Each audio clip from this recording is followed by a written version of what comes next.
mai gândesc la dumneata,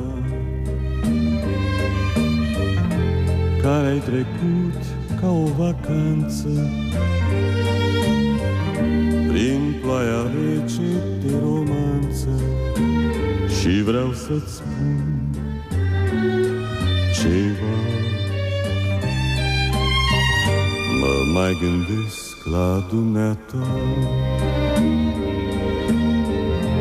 grăbită umbră trecătoare, dar cum să-ți dau de veste oare, cât mă gândesc la dumneata.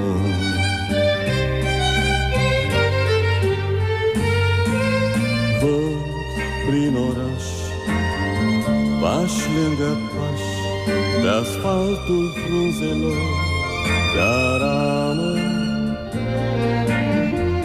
și mă grăbesc, toate întâlnesc, și pașii ce vreau să-i opresc, căci mă gândesc la dumneata. Grăbită umbră trecătoare, dar cum să-ți dau de veste oare, cât mă gândesc la dumneata.